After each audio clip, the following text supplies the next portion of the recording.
was talking to somebody on the phone yesterday and saying. Did gas the guy said it could be till September. No. I heard they had a fire in the warehouse. No, because I was over the gas station. That they had like 5 cans left up to like all this gas. Is it better?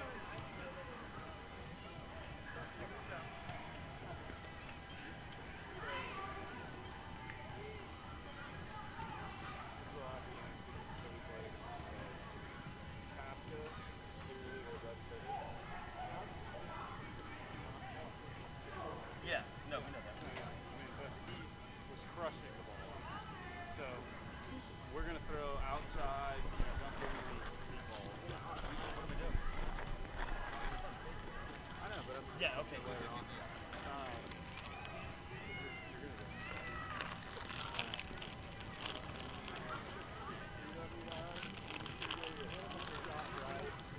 so watch out for him, Kafka, and then these first two guys are pretty good too. You can handle those guys. You can pitch them. But it drops off quick after two. So that guy had a hit, and then nobody else scored it. Kafka, if we have a guy on second and third, he's up to the plate. There's no reason to throw it. Even if the bases are clear, there's no reason to throw it. Outside. DK says that if you have a curveball today, you can hit a curveball. So we're gonna be throwing jump balls. Make sure you're not hanging, because if you do it, then it's good. No, yeah. It's black. Yeah.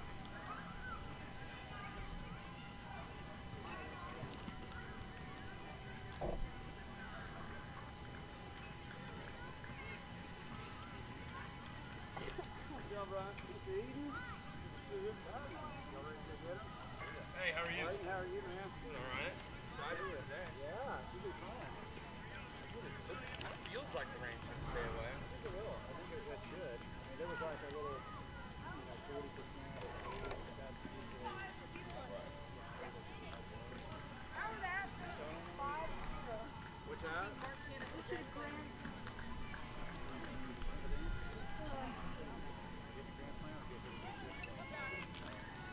I got a big win today. It was a thriller for sure. Yeah, it was fun. Giants are solid. More solid. Yeah, they got a lot of tremendous guys. Yeah, they were. Poor Bennett, dude. No shit.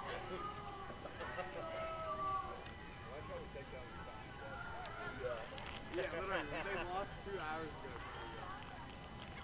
Let's go.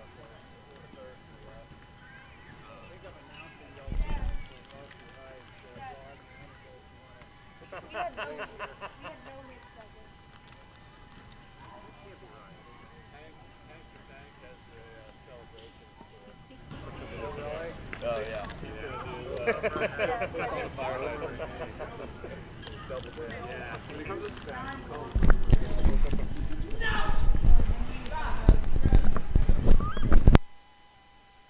saw your name up on the I've never noticed you before on the 13U district champion. Am I up there? Yeah. That's serious. I don't think up there. I'm me and Burr up there. I saw your name's up there for something on the side of the tower. Is that right? Yeah. I know. I played on the. Maybe it was like the champion of the league or something, or was it I was on the younger All-Star team. Maybe my name is up there. We went to California. Oh, now it's sick. Oh yeah. Okay, Paul, the actual ball. League's really gone. Dude, the White Sox coming back here? It's a pretty big look.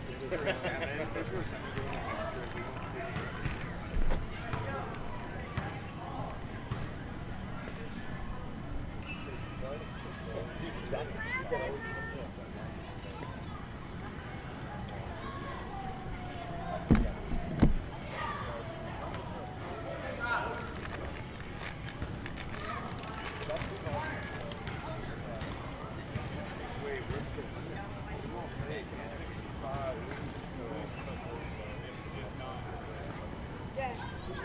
start late? Yeah, a little bit.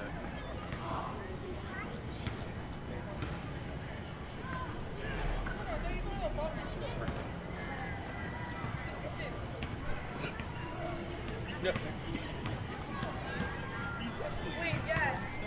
It's not like a fancy breakfast. It's like Jersey, right? I have no idea. Dude, I got like a 2 days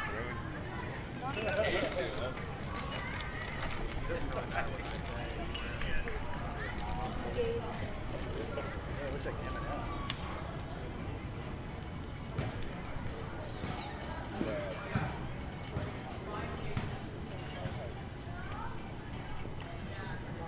What have you got?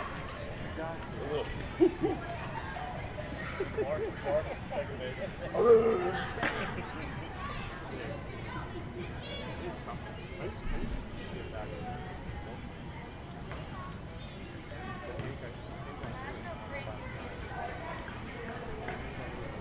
Hey, you got for me. Don't pick up my water.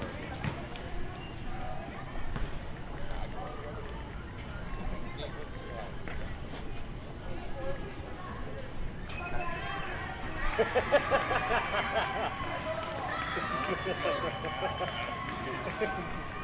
Playing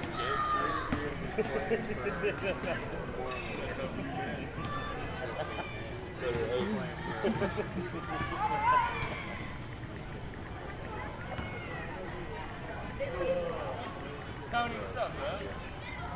Good to that.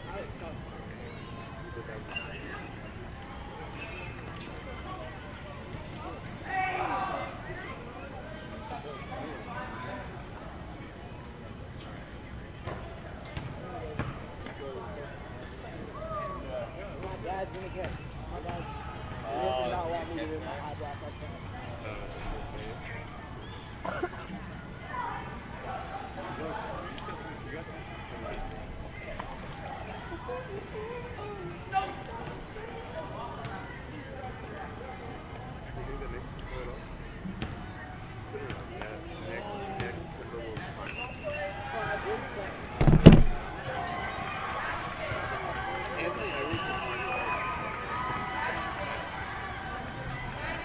I can't wait to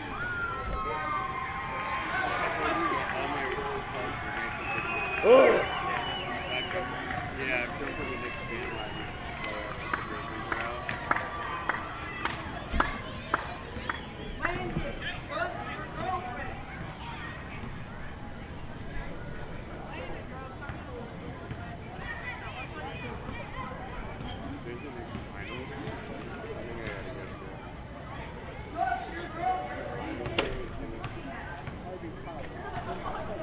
Have you ever been there? I've been like around the house, but I've never been. Do you think we're on this space? Do you think New York's like I'm the best picture. Shut the fuck up. I'll beat your ass. hey, just go on stuff. I think you look tough. Hey! Debo? Whoa, come on, man. Yeah, y'all get that. You need some coach on one thing.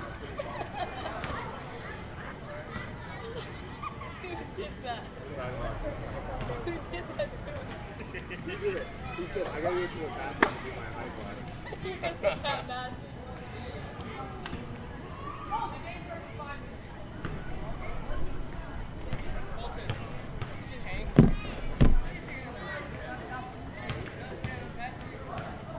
No way. Oh. Look at the boys. Yeah, the one right there. Yeah, it's a tower.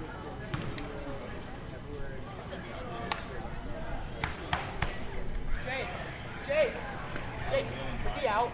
Are y'all out?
This game is just about done. We're probably about 15 or 20 minutes away and the game will start. Okay. Oh, so this is in the game? This is the game. Oh, this is on this week. I told Skyler that. I don't know why he said July said it. Okay. Yeah, there were games at 2 o'clock, 4 o'clock, and 6 o'clock, and this is still the 4 o'clock game. Okay. Okay, now I got it.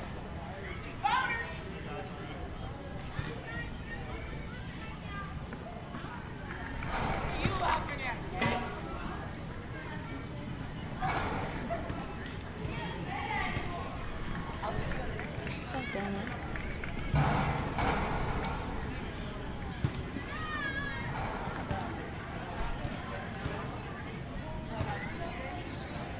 Do y'all still need me for this 6 o'clock game? Um, If not, no big deal. I just said that Shane had asked if we could have somebody available to commentate or whatever, and so I was tabbed for that. But if y'all aren't planning on having announcers, it's not going to hurt my feelings. we were planning having an announcer. You are? Oh, okay. Yeah. And then y'all have one from Varsity Hype also? I'm not sure about Okay. that. You just text Skyler. Okay, just let me know. I'll hang out, and whenever you need me, I'm available. Okay.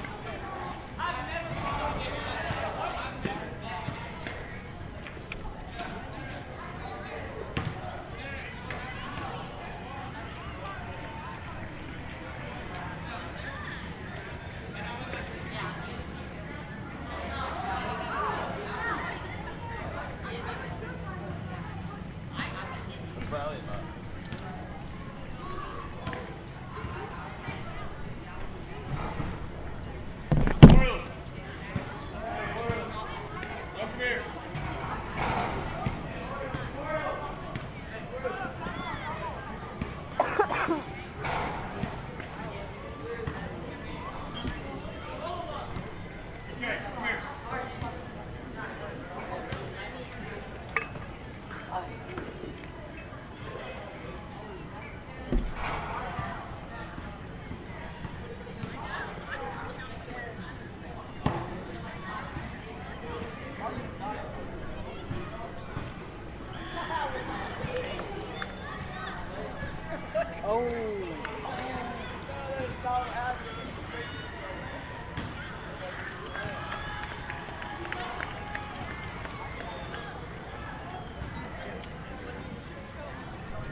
Testing, testing. Testing, testing. Testing.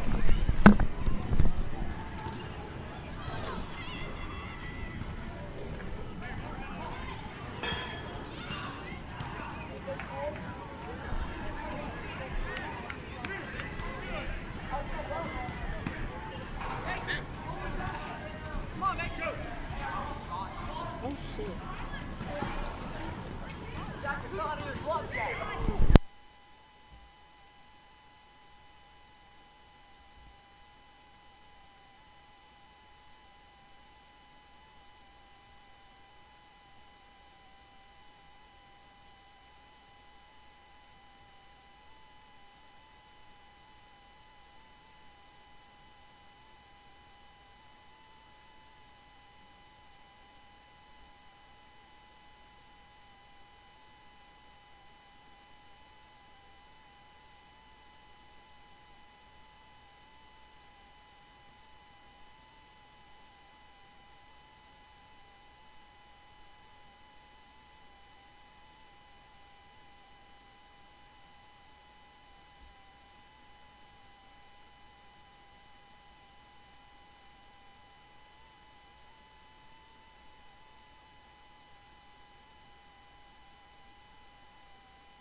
It's on Vype. It's like it's you go to the main webcam link, but then it's like a link further down the page, like game specific. I don't think so.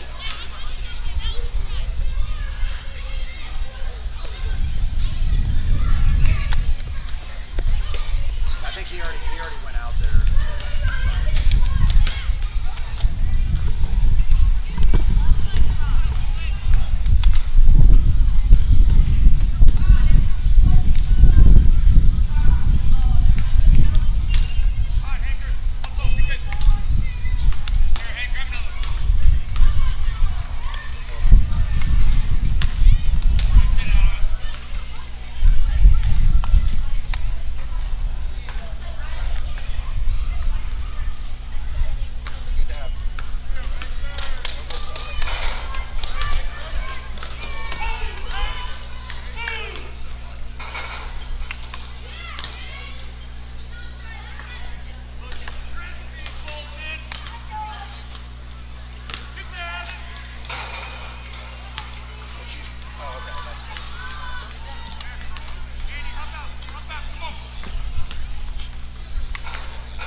Yeah, tell him I'm sorry.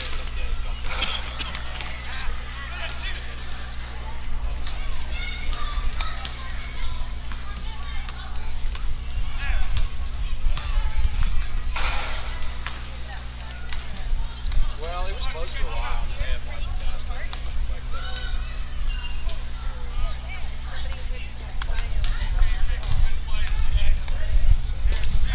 fine. Cubs run the best pitcher too. So.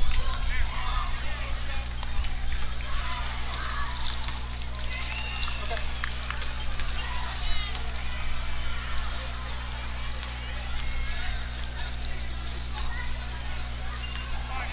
Do you need me to test this or anything? Sure.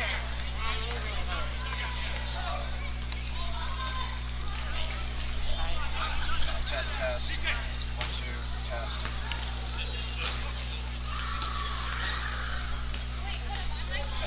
Test.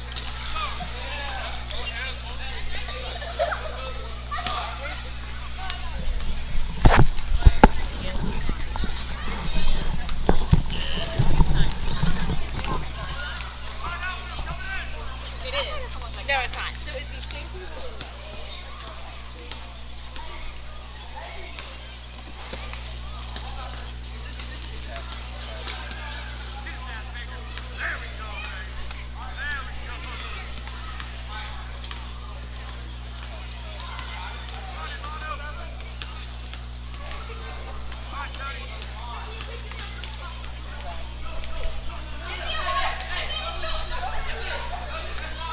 I'm also happy to use just the handheld. That's easy.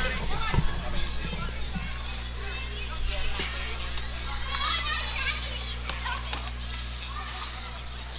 Is yours working okay?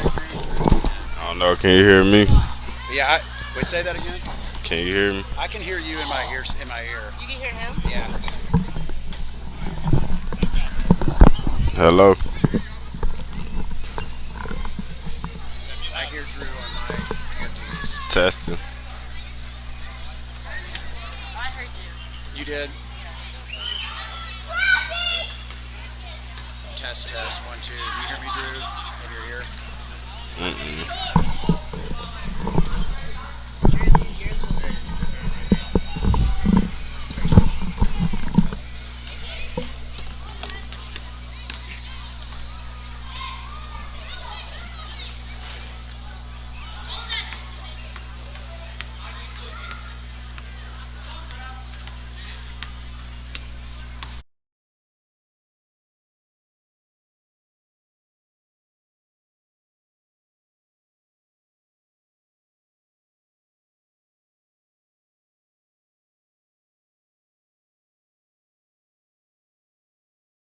And I don't need to.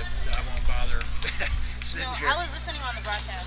Oh, you were? Yeah, that's why I had my phone to my ear. I was listening. I can hear you. Oh, okay. All right,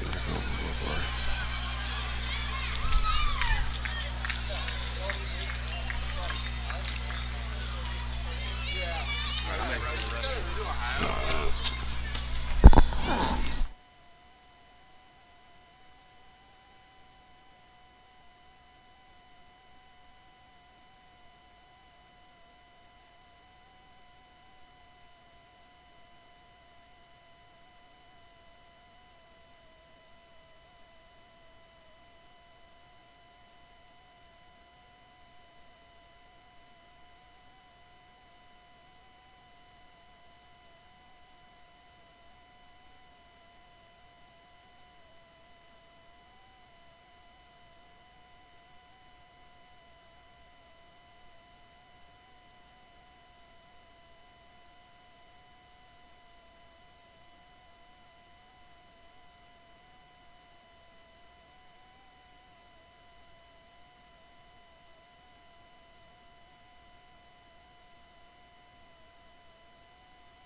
Brian Ross. Their Brewers pitcher is William Tree William Tree-Levin. Okay. We'll get all the lineups here on here in a second. The guy that does this for this team is pretty good. Okay. So. Testing. Are we good to go? Alright. Good evening, ladies and gentlemen, and welcome again to another Post Oaks Divisional Round Tournament. I'm here with a parent, Brian Ross. How you doing today, Brian? Just fine, Drew. Good to be here. It's good to be here. Today we're going to be going off with the Brewers against the Orioles. The Brewers coming into this as seeded number 2 actually, and actually been able to win through a much more of this bracket, defeating the Rockies and the White Sox before now going on to leading the Orioles. The Orioles, who were in the bracket number 4, came into this with a couple of wins against the Angels, and then actually was able to unseat the top seed number 1 Giants to now be able to be in this position for the winners bracket to go against the Brewers. Now, Mr. Ross, how would you say has this been interesting tournament so far between the teams, and how has the tournament been so far for the parents as well? Well, it's been a great playoffs, Drew. One of the more interesting things about it is that the top 4 seeds in these playoffs were the 4 new coaches for this year. So call it a little extra motivation and enthusiasm for these coaches, but we have Coach Duell for the Orioles and Coach Plank for the Brewers have done a great job this year getting their kids ready to play. As up for the first pitch, the Orioles will be at bat to start the beginning of the first. As the first pitch is up, and it's a little slight ball to the right. It's going to be ball 1 for the first count. We got William Treelevin on the hill for the Brewers tonight. He's been their #1 guy all year. Here comes the pitch, and it's going to look like it's going to be another ball this time as well. It's going to be ball 2, starting up for the first 2 pitches.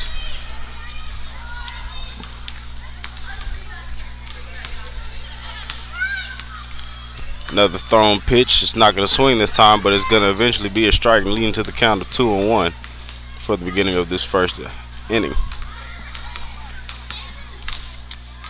Another ball, a little too high for that. It's going to end up being a 3.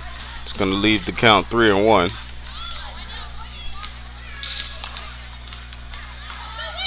John DeBoven at the plate leading off for the Orioles. And he's swinging him. Actually, he's able to get a hit, but it goes foul ball. It's going to continue to be. And now it's going to be a full count with 3 balls and 2 strikes for this first bat.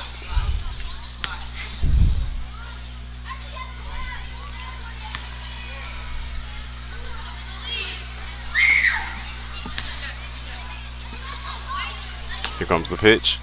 Swing, and still is not able to get there very much off of that ball, so it's still going to be a foul ball, leaving the count as a full count.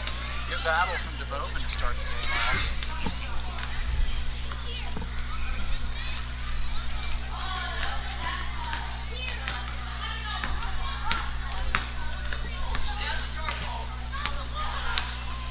off. And unfortunately, with that pitch, is going to be ball 4. It's going to have his first walk.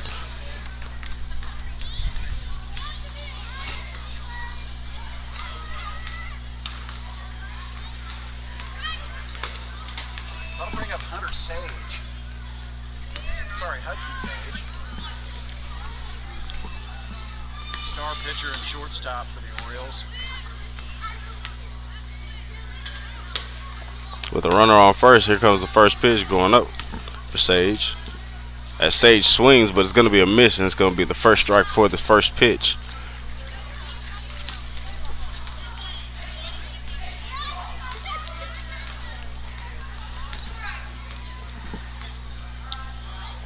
A little bit too inside. It's going to be ball 1.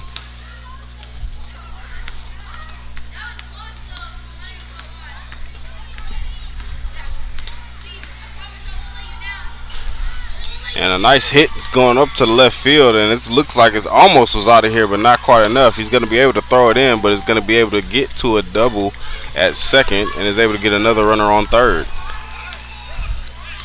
Big hit by Sage. That's got to fire up the confidence of these Orioles as they go up against Brewers ace. With no outs, the Brewers have got to do something with now having two players for the Orioles on bases at second and third. And now up to bat. It's going to be the first pitch, and the first pitch once again is going to be a ball. We've got Andrew Chafin here batting third for the Orioles. He is one of 2 twin brothers, Andrew and Alan. Done a great job for the Orioles this year. It's going to be ball 2 for the second pitch. Andrew's a lefty, plays mostly first base, and Alan, the righty, plays mostly catcher. And it's going to be a nice hit up the down. He's going to get able to get him at first, but he does get an RBI, getting that runner in the score, and it's going to give the Orioles a 1-0 lead. You called it there, Drew. Good contact up the middle. Set and go for it makes a great play short, but all you really need there is contact to get on the board. A runner on first and a runner on third. Here's Alan Chafin, as we mentioned. 13-year-old catcher for the Orioles. Really did a fine job this year. As he winds up for the pitch and almost swings, but then he's going to go for a steal, and then it looks like they're going to go ahead and give it to him for the next score, and that's going to leave a score 2-0 for the Orioles. Yeah, you won't see that that too often. Michael Kafka, one of the, if not the best catcher in the league for the Brewers. One just got away from him there. He'd like to have back. Every on now. Ball too high. It's going to be ball one.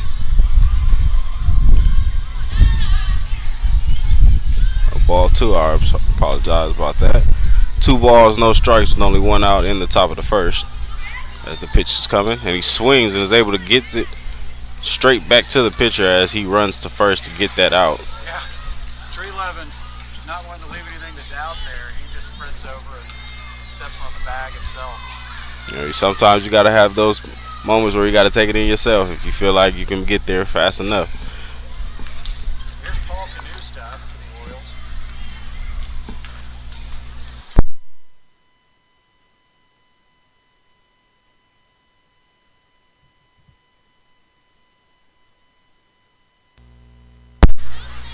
It's going to be strike 1 for the first pitch. As the second pitch comes a little too low, and they're going to give him a ball. It's going to be an even count of 1-1. 1-1 with 2 outs left in the top of the first for the Orioles.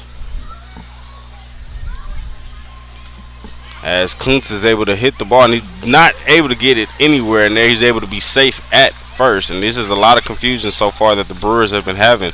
First you had the confusion with the catcher not getting the full catch, and now another confusion from the pitcher not being able to get it to contact.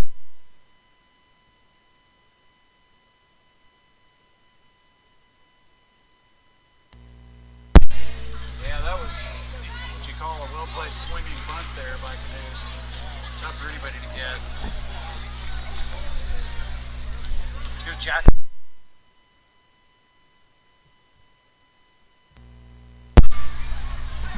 Trey Levin with the pitch, and it's going to be a strike coming down the middle. Jack Baker, interestingly, another twin brother, but his brother is on the Marlins, who had a thrilling 7-6 victory in their game earlier today. Pitch is up, and they're going to give him another ball. It's going to give the count of 2-1 with 2 outs left at the top of the first. Baker family hoping to make it 2-2 today.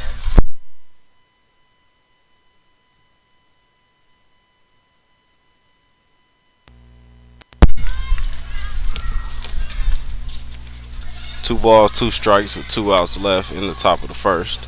That's Trevelyan. Swing and a miss, strike 3, and that's going to leave the Brewers into the bottom of the first, so they're able to get a chance to get them some type of points. 0-2, Orioles up 2 in the top of the first. You know, we had a good couple of hits there that was able to get some of those runners in, with also a steal from the third to home after a miscommunications with the catch from the catcher. So how would you take that first top of the first inning for the Orioles? Well, the Orioles got to be thrilled to get on the board there against Tree Levin. He's been pretty stingy on the mound. Brewers also known for one of the best defenses in the league. It's a well-coached team with a lot of good players. Anytime you can jump out there and get a run or two at the top of the first inning, that's got to really boost the confidence of this team that they can hang with anybody. The Orioles now coming out to be a play on defense at the bottom of the first with Sage at pitcher. It's going to give a chance to see how this Oriole defense is able to handle the Brewer offense. Seeing that the Brewer offense was the top 2 seed, you have 2 top 4 seeds going against each other, with the Brewers being the top 2 and the Orioles being top 4. So how would you figure this game will go? You know, the Orioles already have 2-0, they're already up on the board, but can the Brewers still have a chance to come back and make this a game this day? Well, absolutely, Drew. The Brewers have shown a real fortitude, not ever getting down on themselves. In fact, in their first round victory over the Rockies that you mentioned earlier, they were down 4 runs coming into the last inning and had kind of a miracle comeback. So to the extent there was ever any doubt that the Brewers could erase any lead, that game certainly erased that doubt. So I suspect we're going to have a hard-fought game all the way through tonight. 2 good pitchers, 2 really well-coached teams. Let's buckle in. We got a lot of baseball ahead of us.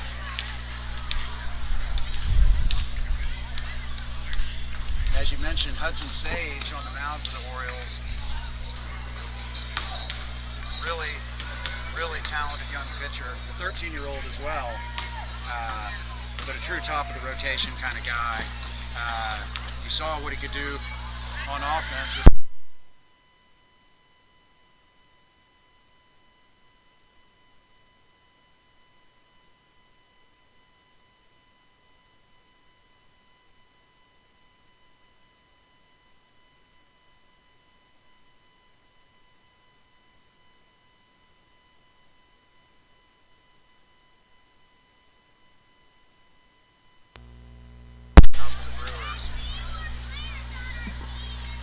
As Goforth is able to hit, but it's going to be a foul ball. It's going to lead to strike 2 for him. It's 0-2 is the count. Goforth, the shortstop today, you saw him with a really slick play on the RBI grounder from Chapman earlier. Just a really all-around valuable. As the Sage with the pitch is a little bit too high, it's going to be a ball 1 as for his first ball. Give him the count of 1-2.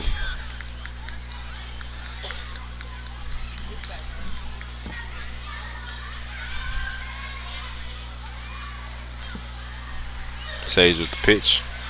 Another ball going a little bit too far to the right, a little low. It's going to be going behind the catcher. It's going to be the count of 2-2.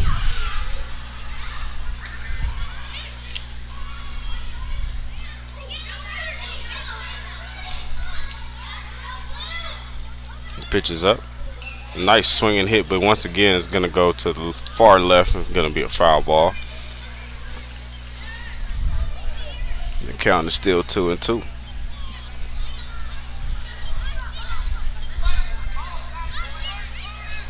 As Sage lines up, getting ready for his pitch. Winding up, here comes the pitch. And a little too low is going to be ball 3, making it a full count. And this is one of those situations where a pitcher really has to come in terms with his catcher, and the communication needs to be there clearly of which pitch is going to be next. Another situation for a batter just being in that situation of knowing when is the right time to swing and when is not as the pitch is coming. And he swings, but once again it's going to be foul ball. So this is a lot of chances that he's had to swing and actually made contact, but it's mainly going to the foul far left as a foul ball. Great battle here from Goforth.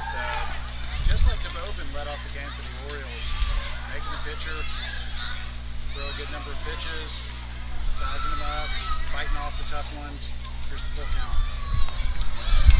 And that's going to be ball 4, as that's going to be a walk for Sage. And we're going to have a runner on first.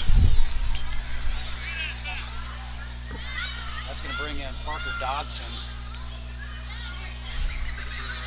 Talk about a complete player. One of the hardest working players too. Just loves baseball, plays it all day, all week long.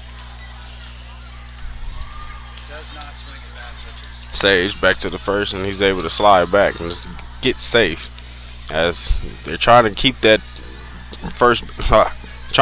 man on first base, not trying to make sure he gets any type of steals. As he gets a little further away and he gets ready for the pitch, Sage looking back, pitches up, and a swing, but it's going to be a foul ball. It's going to be strike. Goforth does run pretty well, so you're right to point out the possibility of steals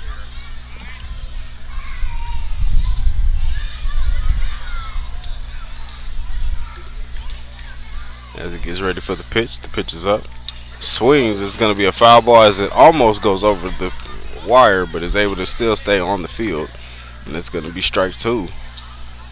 Gearing up for the Pee Wee Championship game just over that right side, over the netting. So a lot of folks out there tonight.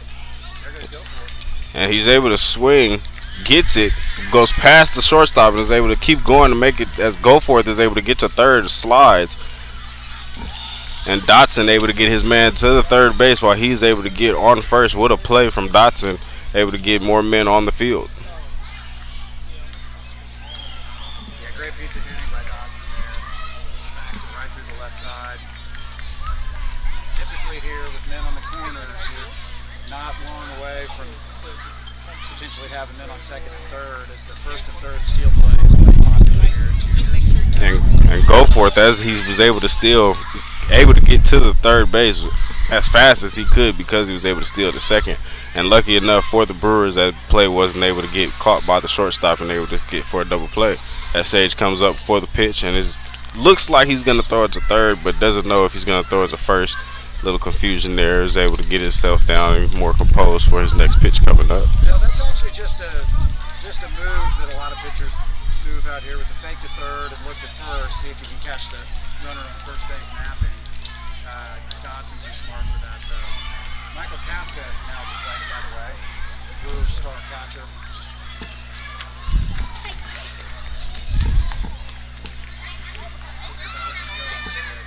Sage with the pitch. As Kafka does not swing, but it's going to be a strike anyway, so it's going to give him a strike. With a count of 1-1, bottom of the first, with no outs, 2 runners on bases, and Kafka able to get possibly as the Dotson able to get a steal, but makes it in time as Kafka swings and misses. Is going to be 1-2 count. But now if there's a man on second base. Yeah, potentially one swing away from this being tied.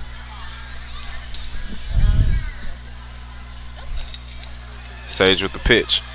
A little bit too far to the right.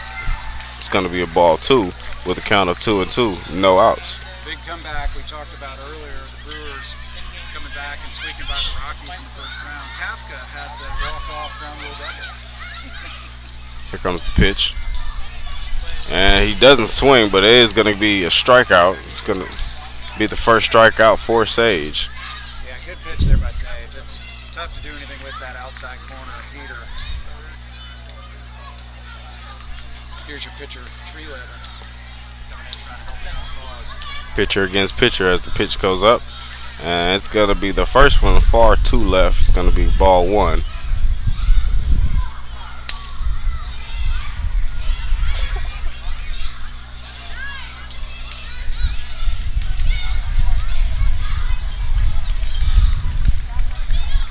Pitches up and a little bit too low as the runner is going to run down the home, and he's going to be able to get both runners stole.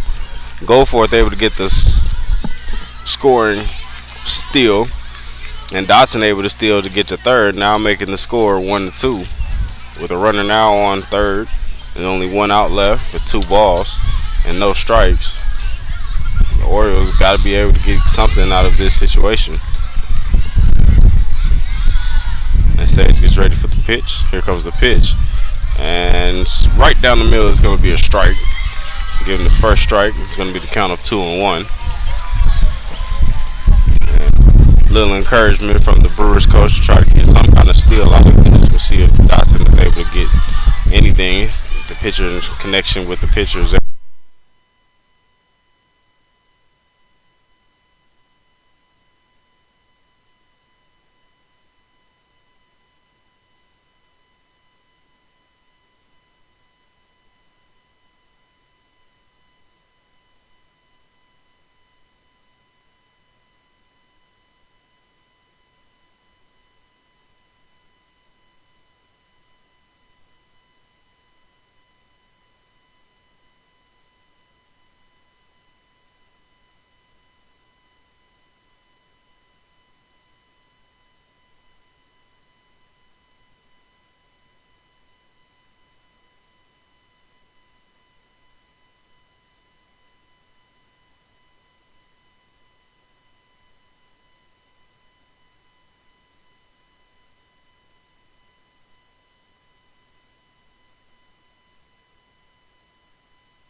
we're back. Cindy, we're Sorry back. about that, folks. A little network I'm just telling her we're back. connection error as we get back into it with count of 1-1. The runner on second and third as Sage is able to throw his pitch, but it's going to be a ball, so it's never going to be ball 2. Max Wilson now at the plate. And a nice hit as it goes to center field, but is able to get caught by the center fielder. And they try to get it into second, but unfortunately Dotson is able to tie the game up as he was able to stay at third and run for home while they were trying to get it to second. Yeah, big catch by Jack Baker in center. Great job by Dotson tagging at third. You never know if they're going to take a look over at third. Sometimes they'll peel and see if the runner may have left it swinge early, but not Dotson.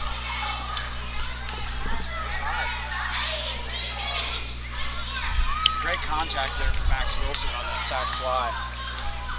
Make way for Bear Thrower now up. Chalavin able to get a steal to third. Now he's on third with 2 outs left in the bottom of the first. The Orioles have got to get this man out in order to be able to try to get some type of get themselves back on the at bat. Swing and hit as it goes past the shortstop and is able to keep going to the right field, and that gives Trevelyan a chance to score, which gives the Brewers now a 3-2 lead.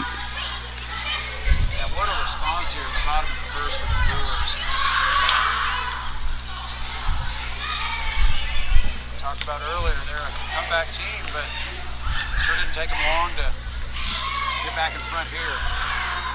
Still at the bottom of the first with no balls, no strikes as the new lineup is up.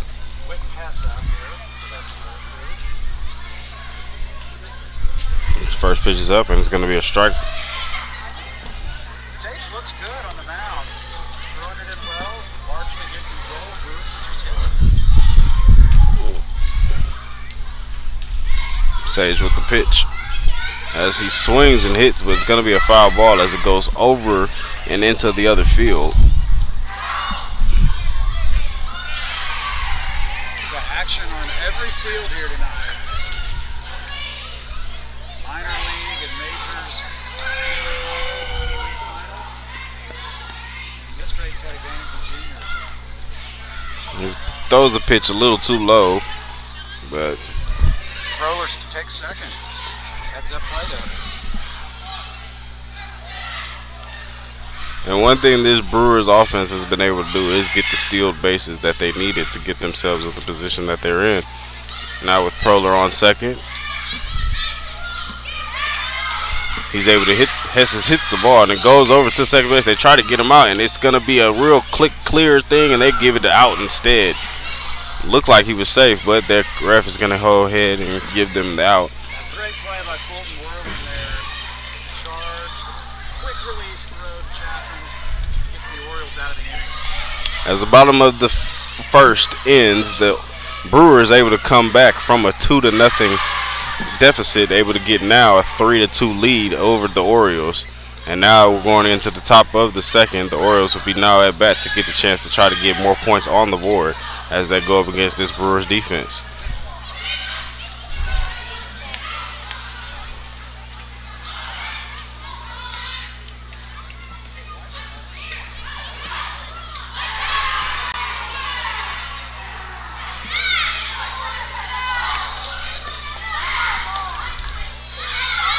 The sun might not be out this Saturday, but there sure is a lot of joy and play and everything going on around these fields, all these different fields of different teams, the majors and minors of this league going up head to head against each other in this tournament.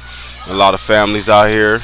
Now, Brian, as for the parents' perspective, how does it feel to see your kids out here, you know, just doing the sport that they love as they're in this tournament? You know, you have some wins, you do have some losses, so sometimes it might not be the outcome that a lot of these kids are expecting. But how does it feel to just show that support from these families coming out here and give their kids the well-deserved support they needed?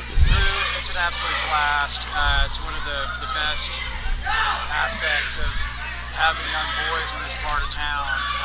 It's just always something to do on weekends, during the spring. A lot of fellowship, a lot of good baseball. And the first pitch is going to be an actual hit as he gets to walk.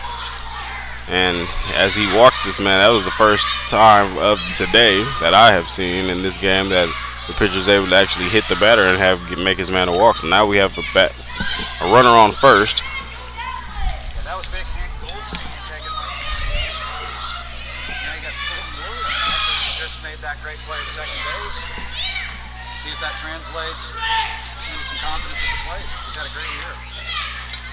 And almost a swing, not enough, but it's still going to be a strike. It's going to be strike 2 with a count of 0-2.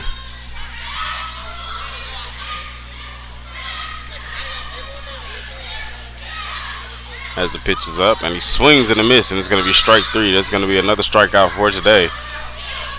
And with the first strikeout at the top of the second, the Brewers look like a different team right now, just going in as they try to get something out of nothing for this top of the second. As the ball is hit and this goes to the third, he's able to get it to second, but not enough in time to get it to first. So he's going to be safe at first, but that will be out number 2 at second. So now the Orioles are in a different situation where there's a couple minutes ago was no outs, and now there's 2 outs with a 3-2 lead over them. So this is going to be an interesting comeback if they can with a runner on first. Yeah, let's make note of that big play right there by Dodson. Troller made a nice scoop of the grounder, but was a little off with his throw to second, and Dodson scooped it. And now saved an error, and then the inning gets cleaned up right after that. That shows how picking each other up on defense can really pay off. A fast inning for the Brewers defense, so they were able to get a quick 3 outs and they're able to get back now at bat for the bottom of the second. And the Orioles came into this game with a certain type of demeanor with that first 2 scores, and now it's kind of something going into the bottom of the second, and Coach here looks like he's trying to get his team to rally to try to get them something at this moment. You know, it's still early in the game, but so far as the Brewers were able to get a quickly enough comeback to get to 3 points, and now quickly enough 3 outs in this top of the second, this is going to be something that the Orioles need to discuss going further into this game. Coach Duell just getting his guys calmed down a little bit, but they've shown a lot of savvy and kept their cool in a lot of close games. They got here, Drew, by winning a real pitcher's duel against the Giants in the last round. It was 2-1. Pretty low-scoring game for this division. Just well played. One of the better defensive and pitching games we've seen all playoffs. A little bit more offense here so far tonight, but we'll see what the rest of the game has in store.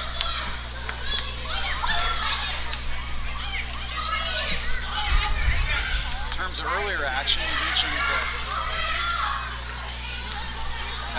we've got a surprise visitor here, former poll president Todd Glazier. Todd, who are you out here watching tonight? I hear that your son pitched a complete game for the victorious Marlins earlier today. He did. How'd that feel? It felt great. Great team win. You don't win games without your teammates, and the teammates came together and did everything they should as good Marlins do, and we'll see what happens. We'll play Monday night, and whatever happens, happens, but it's been a great run. Which will be the final 4 at that point. Obviously, both these teams in tonight's winner's bracket game will still be alive. The Marlins will be playing the Cubs on Monday night for a shot at the loser of tonight's game, if you're able to follow that at home. The winner of tonight's game will sit back and rest their arms and rest their bats and be ready for the championship game on Monday. That is a week from Monday.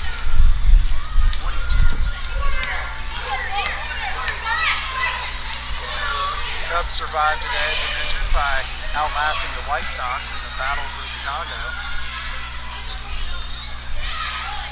As the first pitch is up for Sage, it's going to be a ball. Daniel Jacobson up for the Brewers. is able to get a hit off of that, but not too much off of it as it ends up being a foul ball leading to strike 2. That ball had some funky spin on it there, Drew. Andrew Chaffin wisely goes and grabs it before it rolls back in. Foul.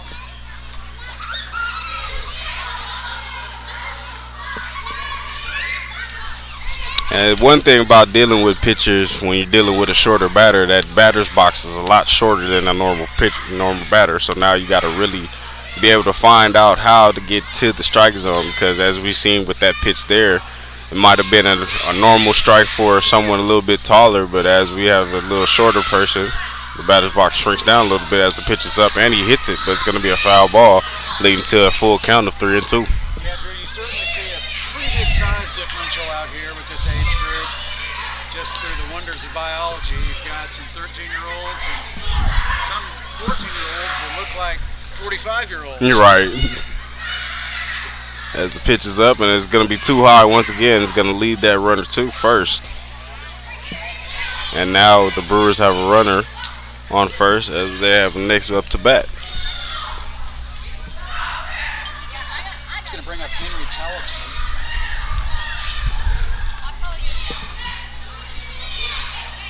Here comes Sage with the pitch. As Tellefson tries to at least get some type of bunt out of it, but is not able to get a full completion on it. It's going to lead up being strike 1.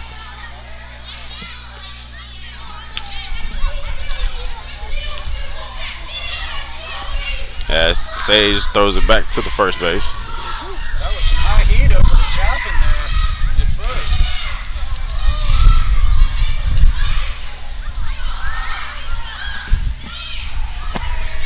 And the ball is going to be a high fly, pop fly.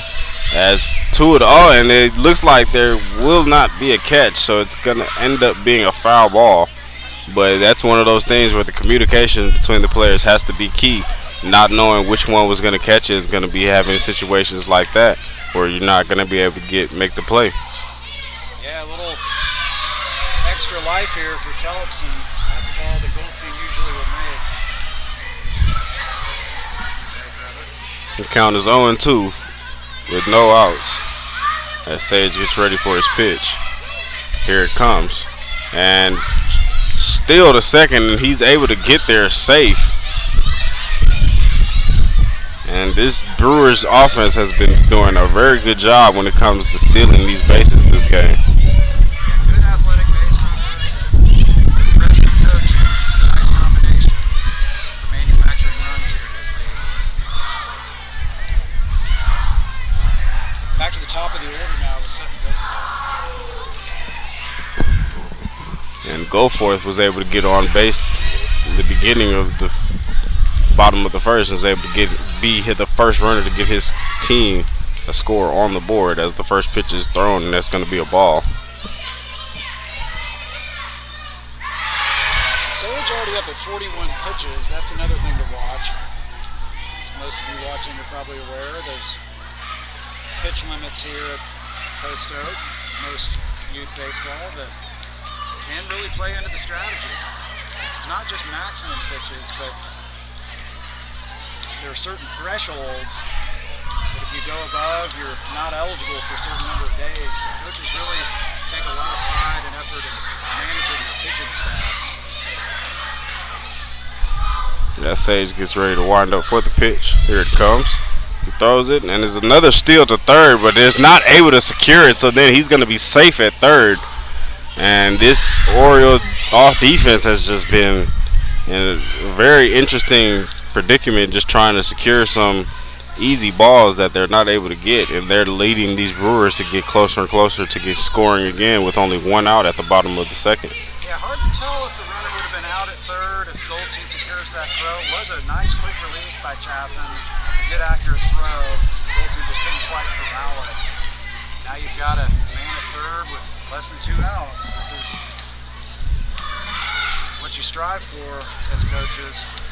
Give the top of your lineup a chance to make contact and get more runs out of it. He's going to swing at that, and it's going to be a strike. It's going to leave the full count of 3-2. A big moment here in this game.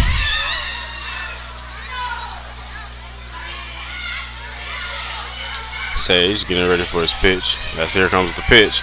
And it's going to be another ball 4. And Sage really struggling this bottom of the second. This is going to be his third walk of just this bottom of the second half.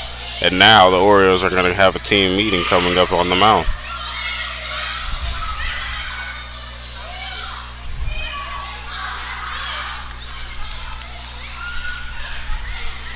The Brewers just do not get the easy outs. Go forth, able to fight off some good pitches. Leaving the ones off the plate alone. And go forth on base again. Sage is going to stay in the game here. That was just a quick mound visit by Coach Duell to get Sage settle down here.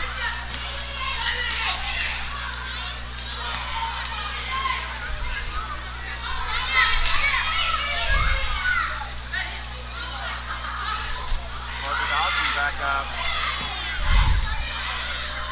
after his big hit, and ultimately run scored in the first. And once again, as the ball is thrown too low, he's able to steal for home, and that is going to lead as he again steals for third, but he's going to able to call it safe this time, and it was almost looked like he was out, but the ref seen otherwise and said that he was safe. Yeah, go for it with the rare two-bag steal on a single pitch. Ball got behind Chapman on that one, and go for it just never slowed down. It was a bang-bang play at third. But go for it at third, and Jacobson able to get another score. This game is now looking different with a 4-2 lead for the Brewers. Brewers may not be done yet here. And once again, another low thrown ball, which he then again steals for home, and he's gonna go for it. Is gonna give his team another score, giving it a 5-2 lead over the Orioles. And with only one out in the bottom of this second, the Brewer offense has really stepped up within the beginning of this game and has really gave their team the opportunities and scores that they had needed.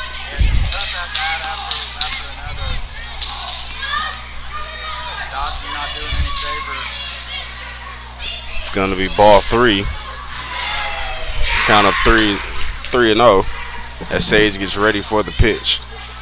The pitch is up, and it's finally going to be a strike this time, so he's going to finally get his first strike with only one out. The count is 3-1. Pitch is up, he's able to get it hit, and it goes to the shortstop, who then throws it in for the first base, and he's able to get him out for the second out of this inning. But unfortunately, it's a 3-score lead, and it's gonna a 2-score lead actually, and it's gonna be 5-2 with 2 outs left for the Brewers.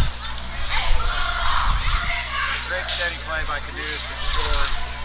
Nice stretch from Chapman at first. Try to limit the damage here at the bottom of the second. Here's Kaplan. Here comes the pitch, and it's gonna be ball 1. But the communication between this pitcher and catcher needs to be better, as this is the third ball that has honestly gotten behind the pitcher and has been a little bit out of the catcher's reach.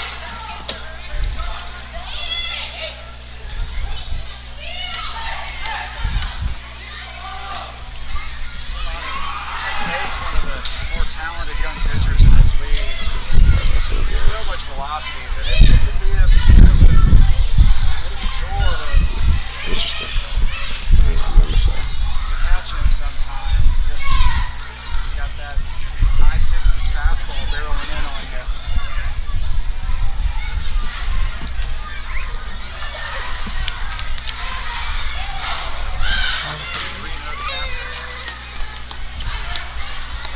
Here comes the pitch, and swing a little bit too low. I'm pretty sure even the coach trying to understand why he swung at that, but it's going to be strike 1. Yeah, usually with your stud hitters like Kafka, he probably would have the green light, but not that time based on the action. And the ball is too high. It's going to lead to ball 4, and that's going to be another walk. And you're starting to think for the coach for the Orioles how if you want to keep Sage in the pitcher, you know, he's already been walking a lot of people, and so far with those 2-run leads in, making it a 5-2 lead with only 2 outs left and still the bottom of the second. This is going to be a tough struggle for the Orioles. That Sage gets the pitch ready and is able to get a ball, but it's stolen, and just this Brewer offense is able to get these steals back to back to back out of nowhere, and the Orioles have nothing to stop it.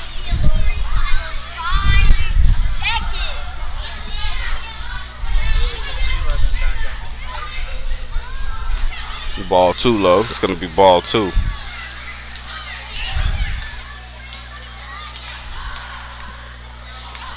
Two balls, no strikes, with 2 outs and a runner on second.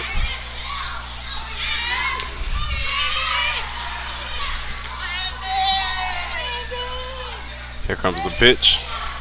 And it's going to be a strike this time. For giving him his first strike. It's going to be 2-1.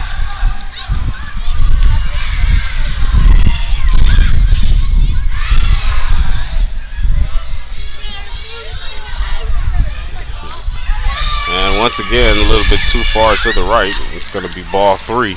With the count of 3-1, with 2 outs left in the bottom of the second, with this 5-2 lead and this runner on second, this is something that the Orioles need.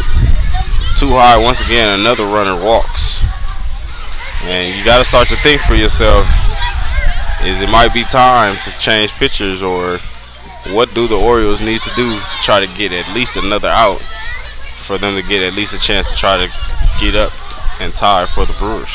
Looks like Coach Duell is going to ride Sage at least for another batter or two here. Sometimes you got to ride your horses. Yes, Sage looks downfield.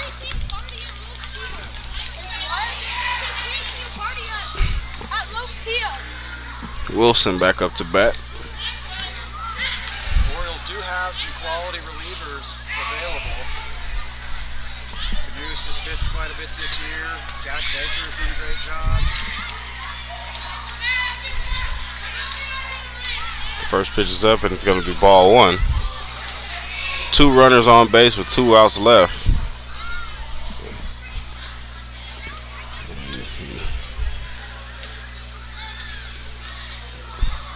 Pitch is once again going to be a strike this time, so it's going to be 1-1.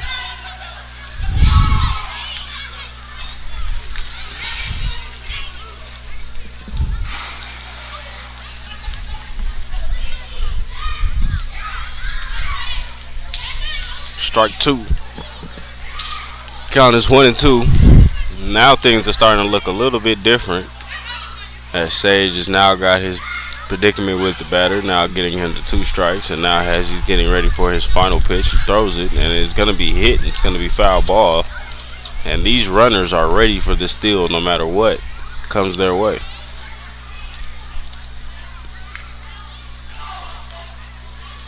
Yeah, really trying to keep the pressure on this defense.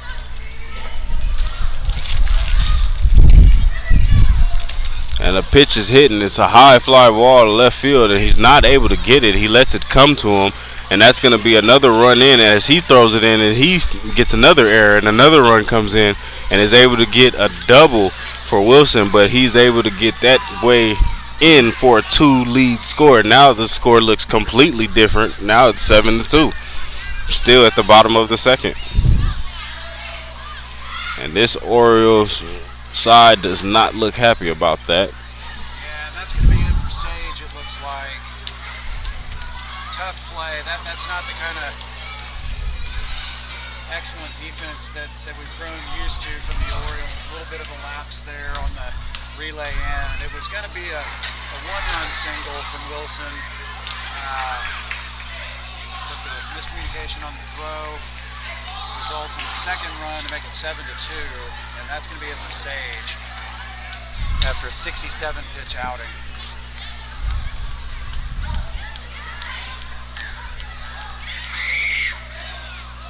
Looks like it's going to be Jack Baker.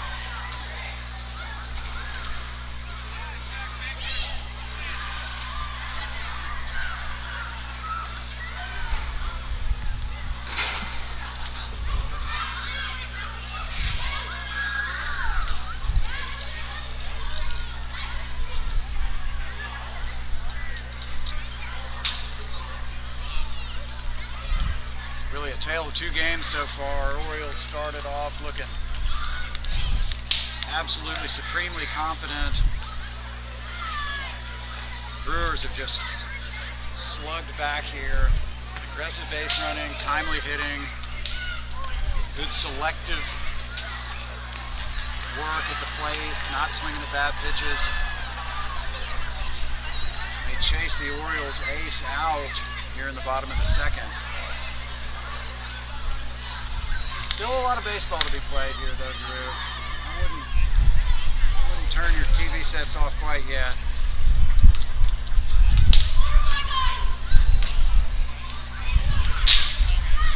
The entire Orioles defense is gathered together around the second base area.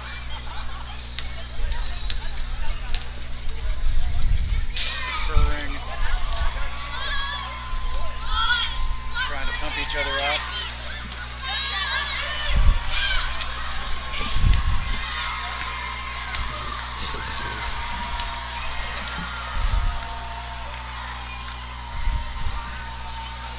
As most of you know, these games in the early rounds of the playoffs are still subject to a time limit, so we don't necessarily get the full 7 innings in. Cannot start an inning after an hour 40 after the start time, so that's something to keep an eye on. Well, with About 45 to 50 minutes into the game here, got a little bit of a late start. 6 p.m. scheduled time. So understanding is that's how the tournament works here, is that once it gets to a certain time length, it has to shut down no matter what the team score is or anything that way. That's right, Drew. That's the standard rule for regular season, and then through the playoffs too, except for the championship game. So if you're here on May 20th with a possible second championship game on May 21st, make yourself comfortable those nights. Those will be 7-inning games. Baker up to first with his first pitch as the pitch is up, and it's going to be a swing and a miss, strike one. Garrett Froehler back up. He had a nice single last time.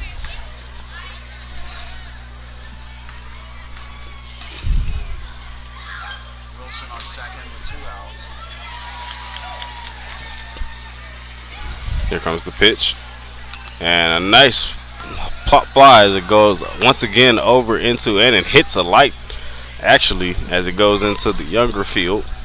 Hopefully no one was hurt over there. You got to be able to look out as these balls do pop fly a lot.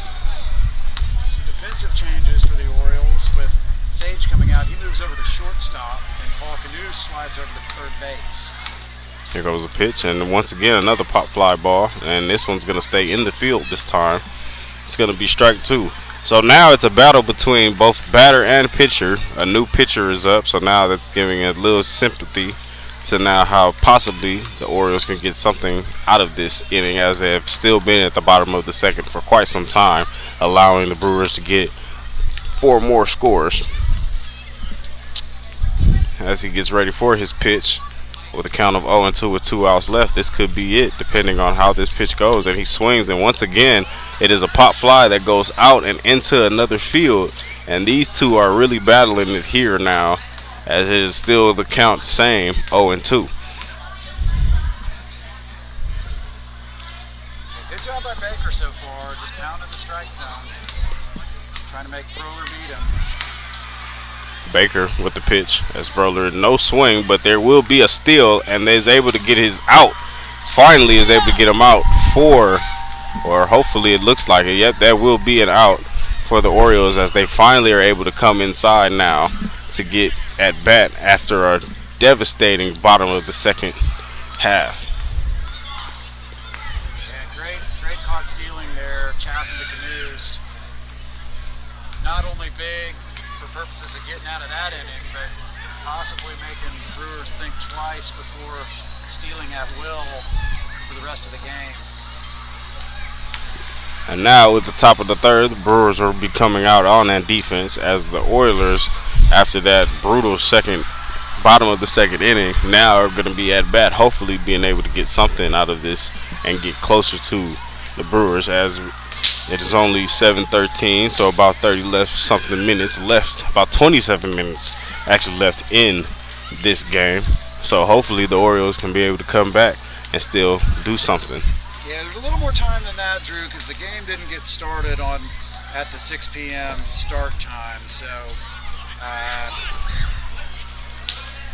this one should run until at least 8 o'clock. So one good time for the Orioles to try to put some things back on the board, but they got to solve Trelevin, who's really fallen into a nice rhythm after that quick second inning. With the pitcher change from Sage to Baker now, the Orioles, how do you feel that will impact the Orioles going forward into this game? Well, a couple things, Drew. Baker looked very effective in terms of throwing strikes, making the batter beat him, and got some nice defensive support from Chaffin on the caught stealing. But the other thing it does is it puts Sage out at shortstop and Knust at third, which is probably the Orioles' best defensive infield.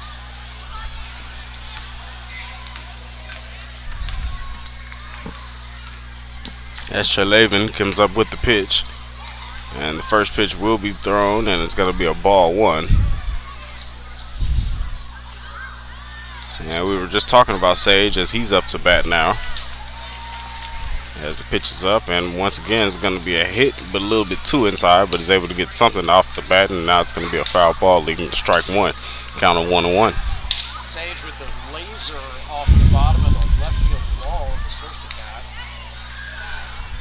As the pitch is up, and it's going to be another high fly, pop fly ball going out of the field into another field. And the count is 1-2. Both batter and pitcher fighting in this one.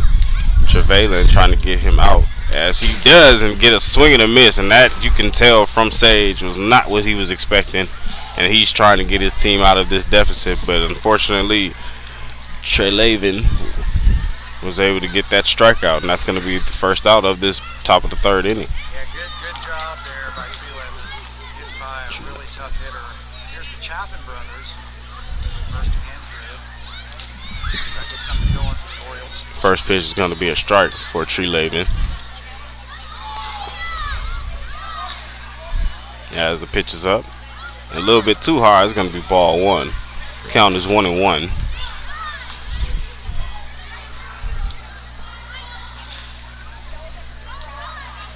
The pitch is up, a little bit too low, it's going to be ball two.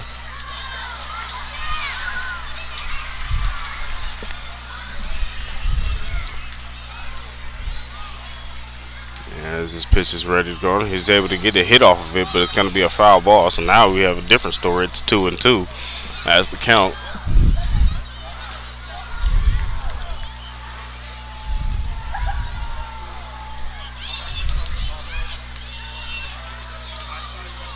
Here comes the pitch, and is able to get a high fly, pop fly ball, and better communication between the Brewers as Trelevin was able to come down with that play. And it's going to lead to a second out with 2 outs at the top of this third. And the Orioles are now in a different position of just trying to at least able to get someone on the bases, but have not been able to do that. And now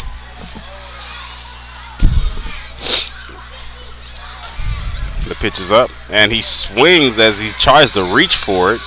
Not sure why he was reaching for that pitch, but it's going to be strike one.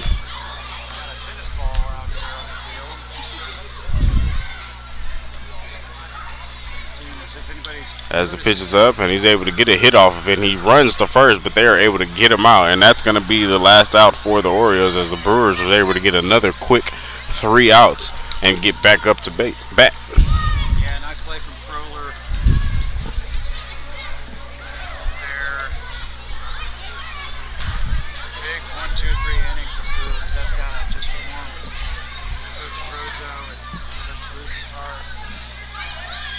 Head coach Blank, who did an incredible job this year in his first year head coaching at Paul. Watching this from across the globe. Coach Plank, I'm sure you're proud of your boys if you're watching. Long plans trip.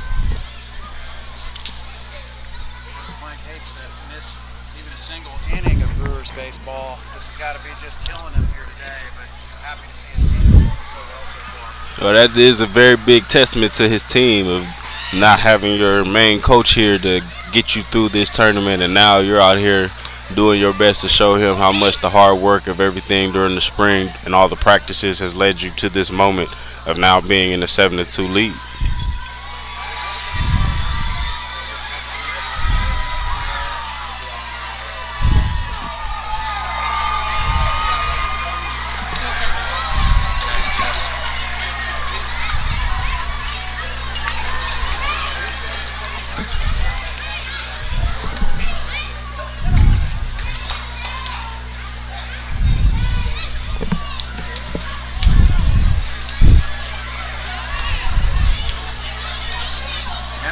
About this being the winner's bracket semifinal. Neither of these teams' season will be over tonight. No matter what happens, whoever comes up short will stay alive. They'll be playing the winner of Marlins versus Cubs. We'll play on Monday. That next game for a spot in the championship will be next Thursday. Right here on Varsity Hype.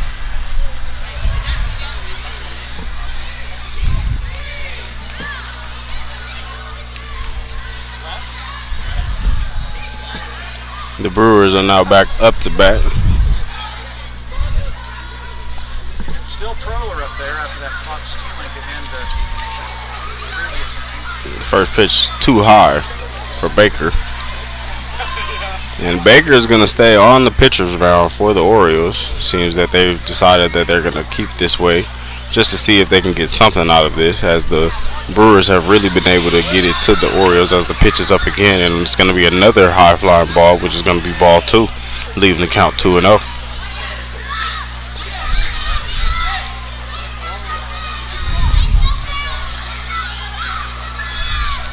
Baker winding up for his pitch.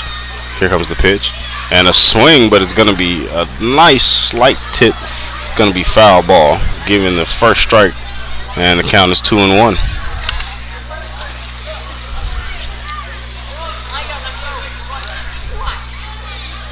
Talked about earlier, Baker's twin brother coming out on the right side of the thriller earlier today. Brother Reed is the first baseman for the Marlins.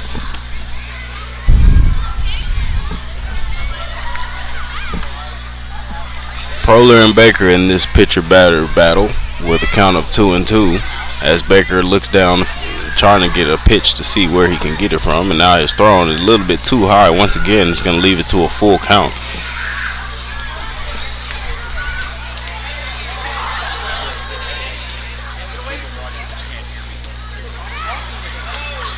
Baker getting ready to line up. Here comes the pitch. And a swing, but it's going to be a foul ball. And it's going to leave the count full with a 3-2 count.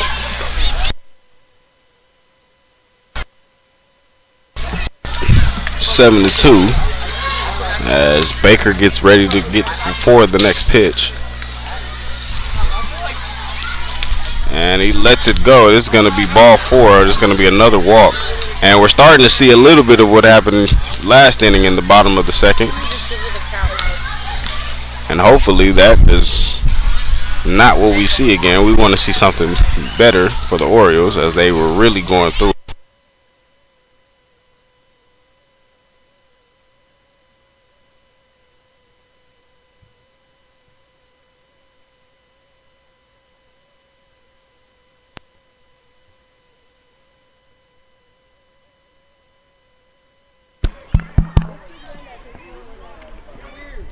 Getting our audio issues sorted out here as Proler takes second.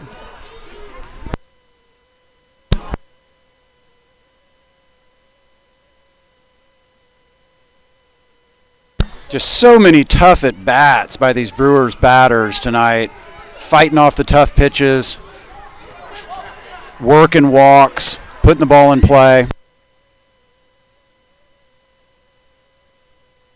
Campbell Herron now up for the Brewers.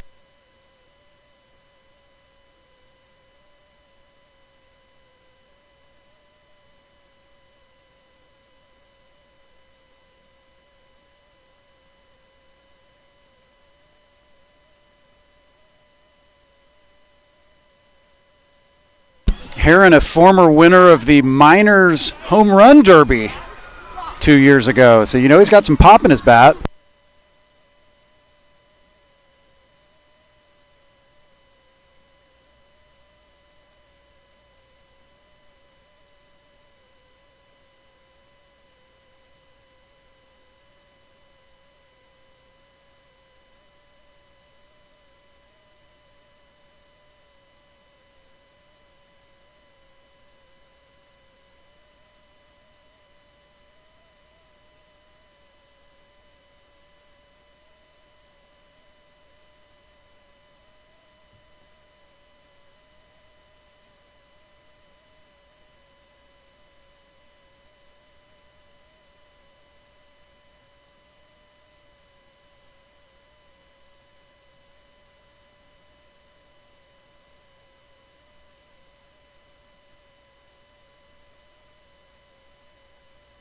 Yeah, good patience shown there by Heron.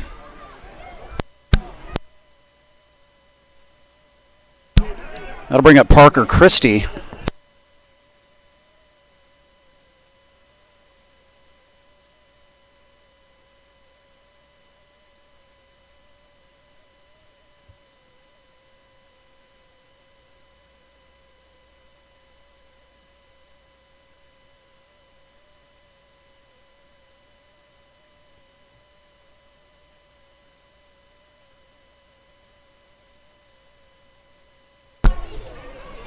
Had the pleasure of coaching Parker Christie in minors a couple years ago. Just a kid that will do everything that's asked of him. Great team player. Always trying to get better. Had a nice season for the Yankees last year.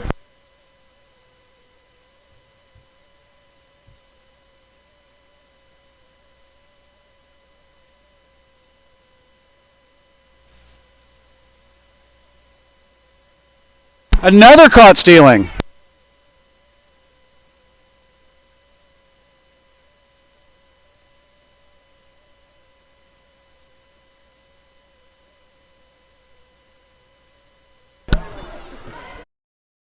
Taking command of that running game all of a sudden. 2 throwouts in a row at third.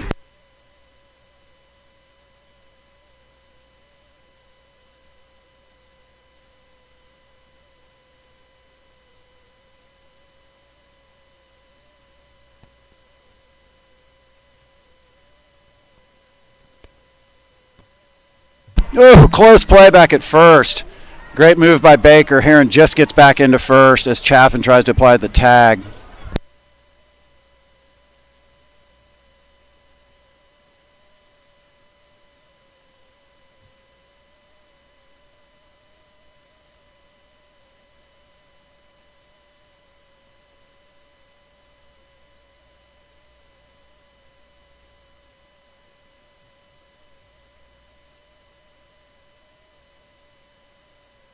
Yeah, going to be a bang-bang play there anyway. Ball does get by Sage, but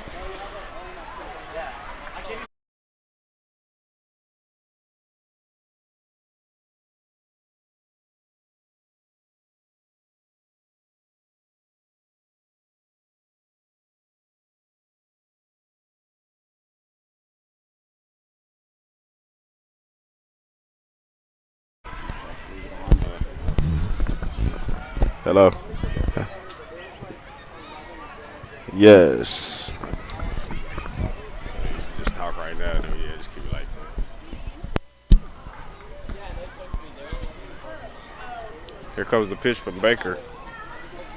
And another walk for the Brewers.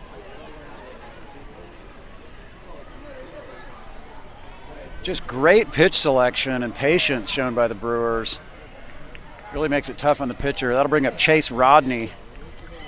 And now with 2 men on bases, Chase Rodney up to bat. And now the ball is a little too high once again, but he throws it to first and is able to get it safe. So it's going to be ball 1 plus with a safe runner on first and second. We got Ronaldo Sanchez in the booth here. Also a proud Marlins papa. And that's going to be ball 2. Count is 2-0. This Brewers coaching staff has been really happy with Rodney's hard work this year. Shown a lot of improvement.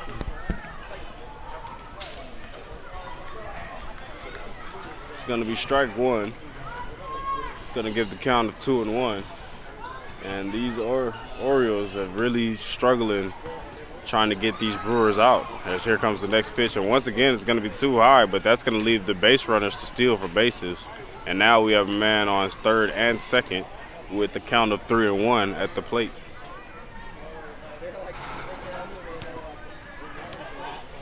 These are some of the same struggles that we saw with Sage in the beginning of the first 2 innings, and now it's starting to progress into Baker a little bit. So hopefully Baker can get out of this funk and try to get something out of this, as there's still 1 out, and he gets ready for the pitch. As here comes the pitch, and he's able to get a swing and a hit, but it does end up being a foul ball, so it's going to be a full count of 3-2. Yeah, and give credit to the Brewers offense again. They put a lot of men on base. They're drawing walks. They're putting the ball in play. And that creates opportunities when you do get the occasional pass ball or wild pitch. Here comes the pitch. And it's going to be a low ball again. It's going to be ball 4, so that's going to leave the bases loaded. A fully loaded bases now for the Brewers. And coming up to bat will be... Back to the top of the order with Goforth again, who's been on twice. And Goforth was, once again in the beginning, was able to get one of those runs to lead for the Brewers. And now it's a whole different ball game, as there's only 1 out in the bottom of the third, and now the bases are loaded. And now Baker's going to have to really come to a decision on how he wants to play this as he gets ready for the first pitch. Coach Duell has his corner infielders playing in, but the middle infielders playing double play depth. As the first pitch is up and high fly. Now this is one of those situations, bases loaded, you've already walked a couple of batters to the plates, and now you don't want to be in a position where you want to keep placing runners on bases off of walks. So now as the infield is brought in for a little bit, here gets ready for his second pitch, and Baker gets ready to wind up. And here comes the pitch. Once again, a little too high. It's going to be ball.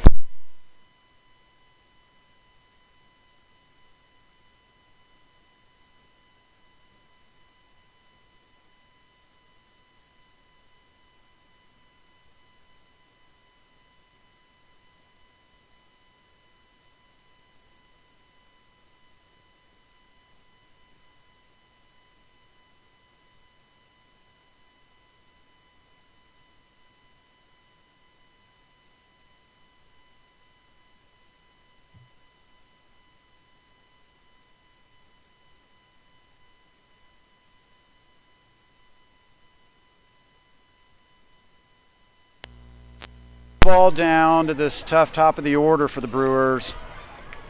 Now Goforth has a real hitter's count. Don't be surprised to see him taking at least to 1 strike. As Baker gets ready for the pitch. Here comes the pitch. And he actually is finally able to get it low enough for a swing. It's going to be a foul ball, though, so it's going to be the count of 3-1 with 1 strike. Yeah, an interesting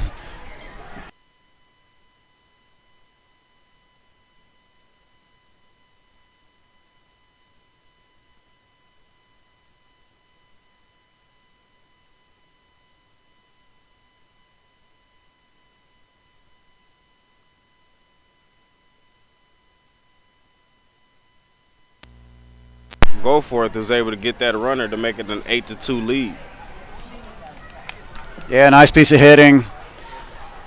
Takes it the other way. Nice little bloop single, but it's a screaming line drive in the box score. And it doesn't get any easier for the Orioles here. You got Parker Dodson back up. Still only 1 out.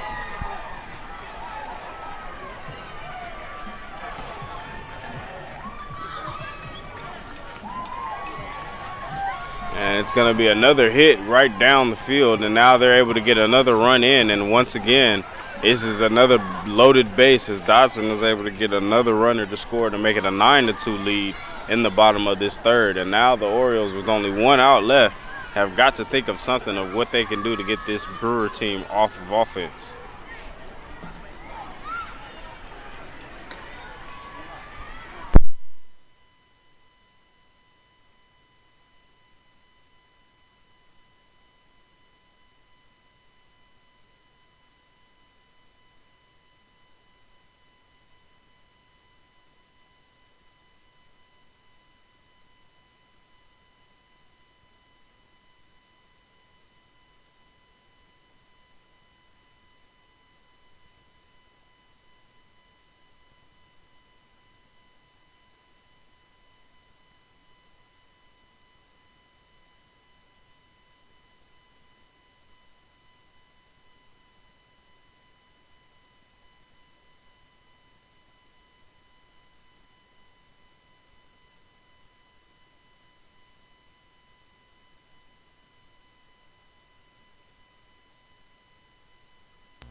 Yeah, we're good.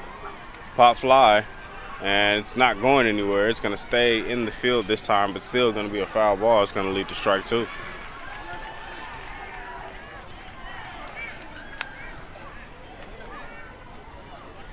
Big moment here for Baker with the heart of this Brewers order.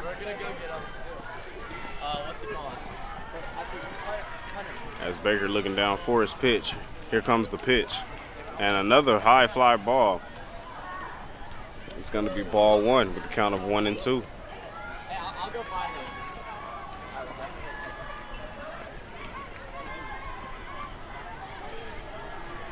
him. 1-2 is the count with 1 out left. As Baker looks down the field. Here comes the pitch. And a nice high fly ball, pop fly in the air. And it looks like it's going to go out and almost hit a car on the outside as it goes in the street. And hopefully that didn't damage anybody's car walking by, so we're going to hope for that. Yeah, you grab one of those prime spots on Augusta Drive, and there may be some hard, round objects flying at your car at some point in the game. Baker looking down the field, getting ready for his next pitch. As he winds up, here comes the pitch. And there's a nice fly hit as it hits the mound and goes up in the air, and he's able to get it, but then he throws it and is able to get to first, and they call it an out, it looks like. But even with that out, he was still able to get a runner to home plate and make it a 10-2 lead. And now with 2 outs for the Orioles, there's 2 men on bases, one at third and 1 at second, and now it still is not looking good for the Orioles. Yeah, great concentration there to at least get the out, but as you said, with the bases loaded, another run had come in. Here's Trelevin. And here comes the pitch. And he's able to get a hit off of it as it goes to the shortstop Sage, and he's able to get him out at first. And that's finally going to leave the Orioles an opportunity to get the Brewers on defense and them in that opportunity at bat for the top of the 4th.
All right, we're back for the top of the 4th, Drew.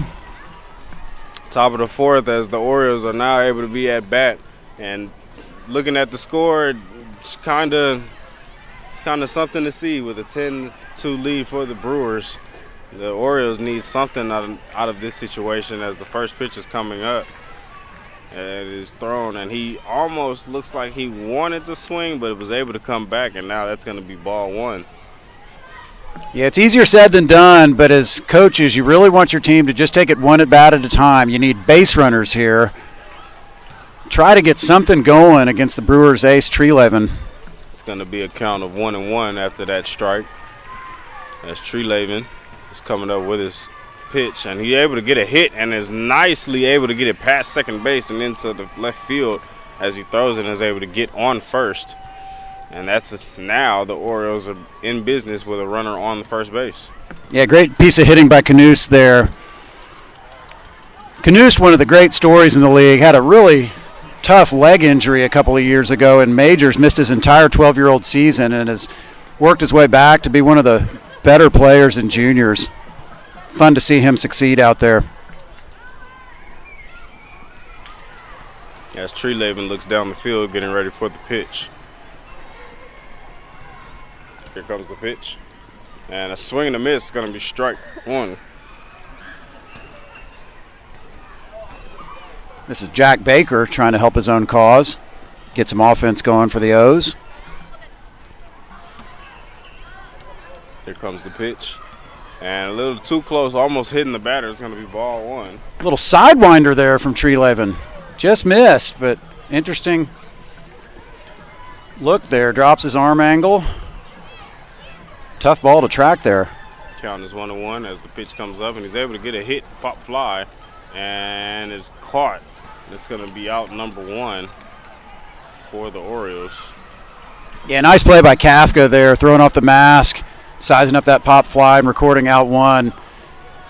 Not as easy as it looks there with all the catcher's gear on. Kafka's one of the best in the league. Goldstein up to bat as he gets a chance to finally almost not swing at that one, so it's going to be a ball. Ball one for the count. Goldstein has a towering home run over the left field fence earlier this season on his record. Here comes the pitch. And almost hitting the batter once again. Is able to slide a little bit too out of the way, so that's going to be ball two. Count is 2-0.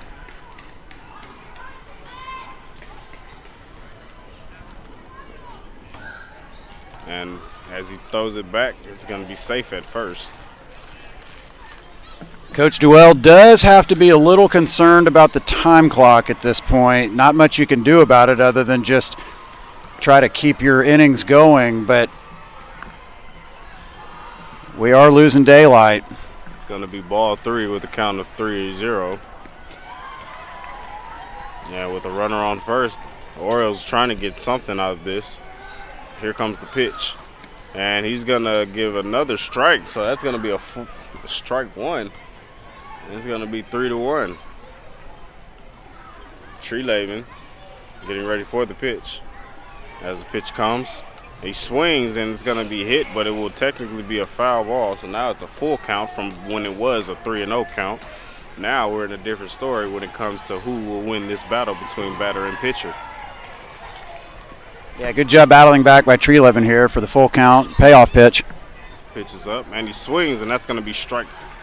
As he throws it back to first, that's going to be 2 outs with a runner on first, and these Orioles are looking a little bit discerning when it comes to trying to get something. Knuth looking back at his team, trying to rally them up as he walks off the first. As Treeleben with the pitch, and there's a swing and a miss, strike one. Yeah, this is the Orioles' second baseman, Fulton Werlin. Nice cut there, but came up empty. Treeleben looking over. Here comes the pitch. And a little bit to the left, it's going to be ball one. Count is 1-1 with 2 outs.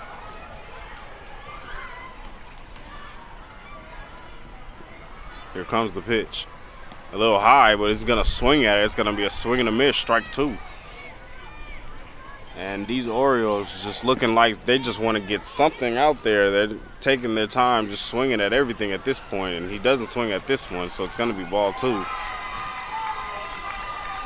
The count is 2-2.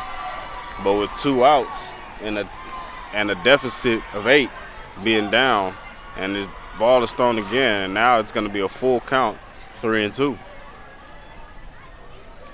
3-2 for Werlin. That's Treeleben. And he's going to steal, but he's going to be a strikeout at that, and that steal will mean for nothing. And now the Brewers are going to be at bat as the Orioles will now be back on defense. Yeah, the Brewers really are rolling at this point. Trelevin in a serious groove. Defense playing well. Relentless offense. Really showing you how they earned that number 2 seed this year.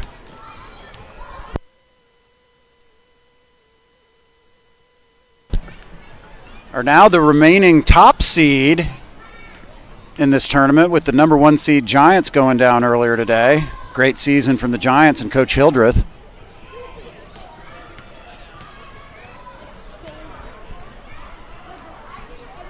We'll be right back.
Bring us to the bottom of the 4th. We got another pitching change for the Orioles. It's Paul Knust.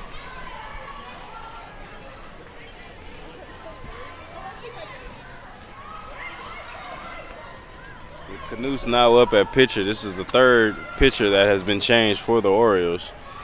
I'm just trying to get something to get these Brewers back on defense as fast as possible.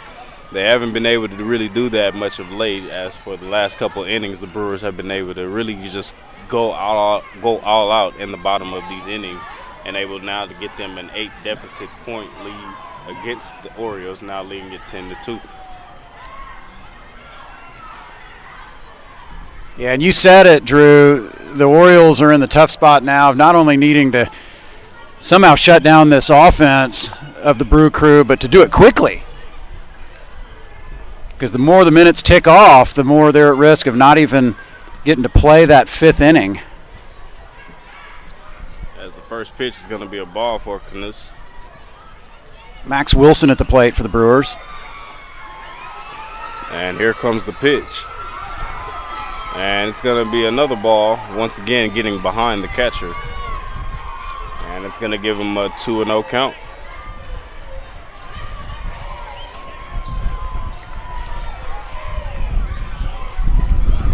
Orioles outfield playing fairly shallow, maybe taking a little bit more of a chance in their positioning, trying to cut off any sort of bloop singles. After that pitch, it's going to be a 3-0 count, a little too high as that ball is going a little bit over the catcher's head as he's able to complete the catch. But now, with his next pitch, here it comes. And he's going to finally get a no. Actually, it's going to be counted as a walk, and that's going to be walk again for the Brewers.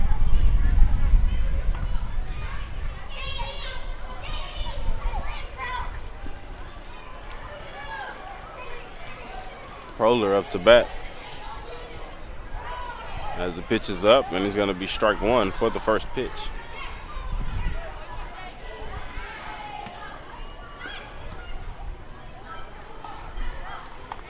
Looking back at the first base to try to see if he can get his man out. And he does, throws it back, but his man is going to end up being safe. We got another celebrity appearance in the booth here. We got the father of Sutton Goforth, the leadoff hitter, shortstop for the Brewers. Has had a heck of a game. Scott Goforth, what do you think of the Brewers' performance so far tonight? Man, they're good. They gave up 2 runs early, and then pitching came in to be great. Clutch hits and taking advantage of the errors and mistakes of the Orioles, unfortunately. They don't call Goforth one of the best color men in the business for nothing. Meanwhile, Proler has another nice line drive single to center. 2 men on. 2 men on base now, as now things are starting to look like how the Brewers have been this whole game. Just continuously good things for them. As now Witten Hess up at the plate.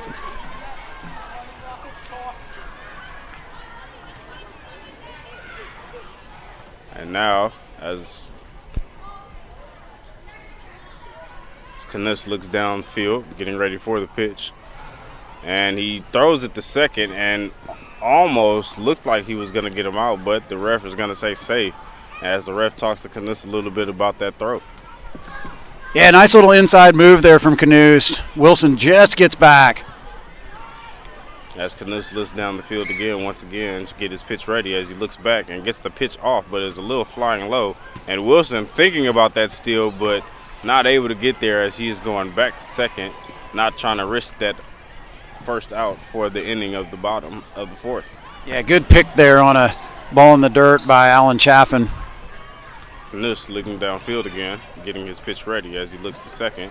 Here comes the pitch. And a low flow ball, but Wilson this time will run to third, and Proler to second, as they both steal and they're able to get to second and third with a count of 3-0. And once again, this is the struggles that the Orioles have been facing with all game. It was just communication between the pitcher and the catcher, and just these constant steals by the Brewer players. Yeah, and still nobody out. Seems like the Brewers just constantly have men on base, keeping the pressure on this Orioles ball club.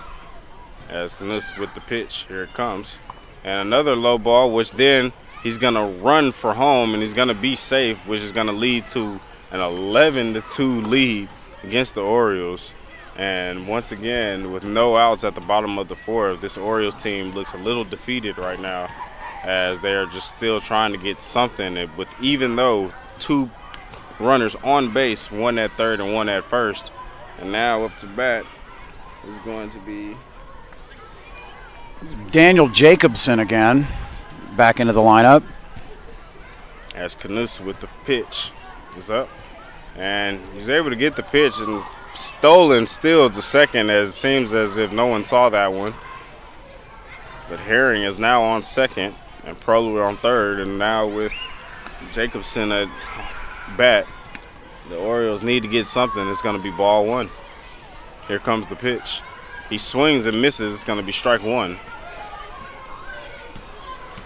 And you never want to give up per se, but at this point, if you're Coach Duell and the Orioles, you're almost looking for just some positives to take into the next game, because as we talked about, nobody's going home after this game tonight. The Orioles, even if they can't make up this really tough deficit, will be playing next Thursday for a shot in the championship game. So you'd like to build a little bit of momentum, make a couple of good plays, hopefully flip the inning, get some runs on the board in the top of the 5th, and see what happens. Well, you're definitely right. With this game being as high as it is for the Brewers to be in an 11-2 deficit, this is something that both teams can look at the mistakes that they made during this game to get them ready, prepared for the next games that they will have to play.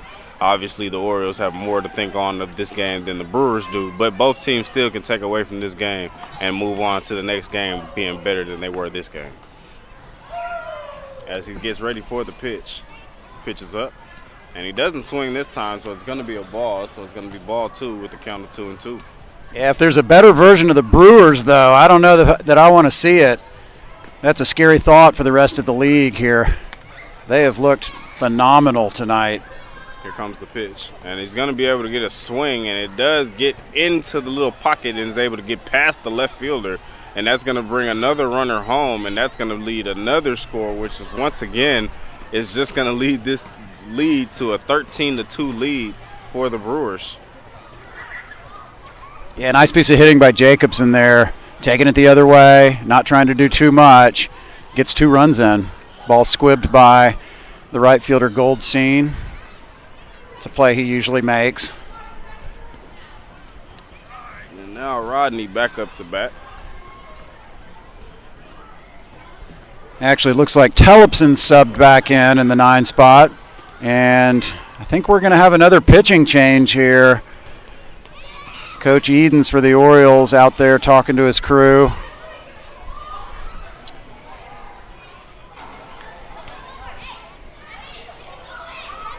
.7:55 is the time here on this Saturday, cloudy Saturday under the lights, with a score of 13-2 as the Brewers lead the Orioles this Saturday's game during the tournament.